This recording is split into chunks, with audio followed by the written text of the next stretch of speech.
E depois das histórias do Fortaleza, Eduardo Gerac, a história dos números da final do Fortaleza, LDU Quito. O que é que os números nos contam, Eduardo? Pois é, Ricardo, uma coisa interessante, antes de entrar exatamente nos números das duas equipes, né, das duas finalistas, é que eu costumo dizer que a Sul-Americana é uma competição muito democrática aqui na história do futebol sul-americano. De 23 edições, a gente está agora na 24ª, nós temos 19 campeões, ou seja, muda muito o campeão da Sul-Americana, por isso que temos aí LDU ou Fortaleza, Fortaleza ou LDU aí na final.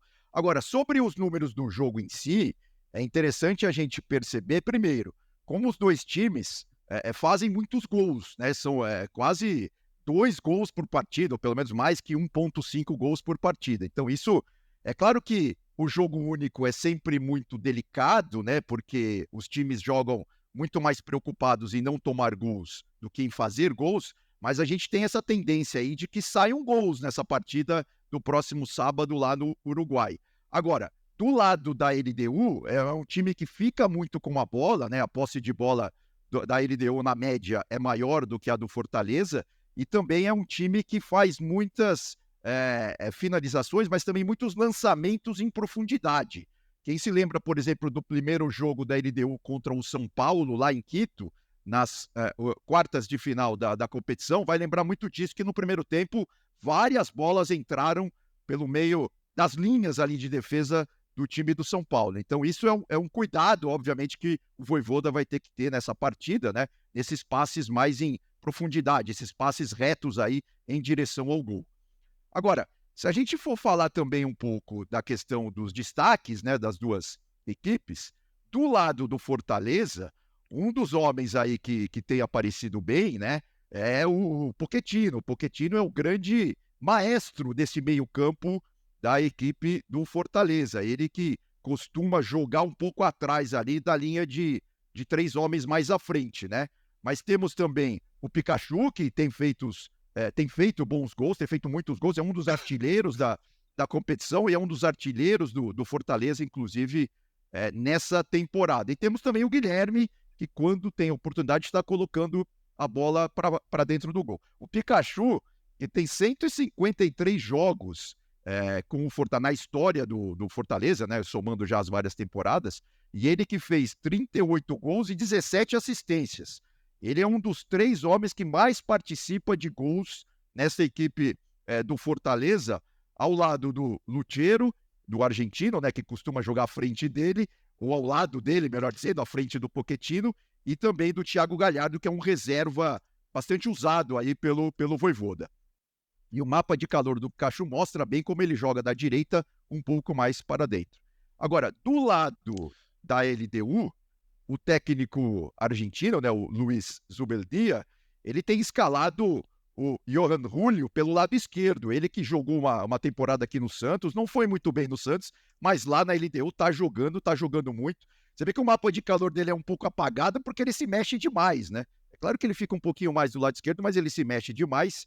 E ele que joga ao lado ali ou do Angulo ou do Guerreiro, né? O Paulo Guerreiro, o peruano, que também está aí meio que já no fim de carreira, mas o Guerreiro, se deixar, ele preocupa. Dentro da grande área ou dentro da pequena área, o Guerreiro é, é super complicado, né? Para a defesa do Fortaleza ter um jogador desse dentro da área. E do lado direito, o time da LDU tem o Ibarra, que também joga muito bem, é um jogador muito ofensivo, muito direto, né?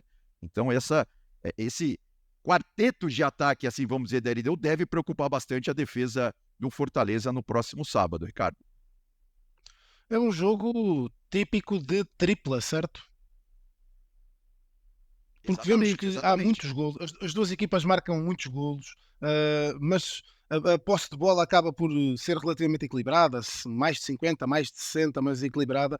Duas equipas que propõem muito jogo ofensivo, Eduardo. A expectativa é realmente que existam muitos golos nesta final. Exatamente, não. São duas equipes que jogam normalmente no 4-2-3-1, né?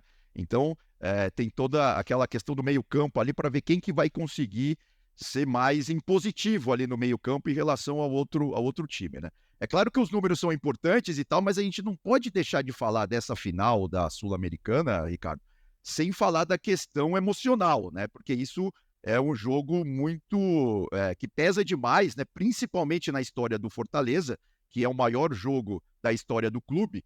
Então, essa questão emocional, né? A questão psicológica dos jogadores, isso, sem dúvida alguma, vai pesar, porque, além de tudo, como já dissemos, é um jogo único. E um jogo único tem sempre aquela preocupação de se você faz um erro, toma um gol e tal, às vezes fica difícil de recuperar. Mas nos números, né, olhando para os números, sem dúvida, podemos esperar muitos gols sim no sábado, na final da Sul-Americana lá no Uruguai.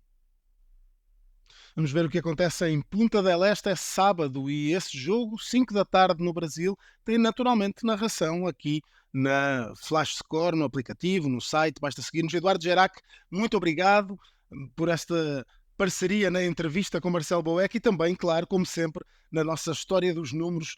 Eduardo, obrigado, um abraço e uma ótima semana para ti. Um grande abraço, Ricardo. Abraço também a todas e a todos que estão aí nos acompanhando na nossa audiência. Até a próxima. Tchau. Foi o quarto episódio do Flash Score Podcast. Como referi no início, ao quarto episódio chegámos a uma final. É um jogo muito importante que você vai poder acompanhar aqui no Flash Score, narração ao vivo da final Fortaleza LDU Quito, sábado, 17 horas, hora aqui de Brasília. Então, para acompanhar, já sabe, dê o seu like, comente, curta, siga-nos também no Facebook, siga-nos no Instagram, no nosso canal de YouTube, ouça no Spotify ou veja aqui mesmo no YouTube. Foi um prazer. Até para a semana. Voltamos então depois para o quinto episódio do Flash Score Podcast.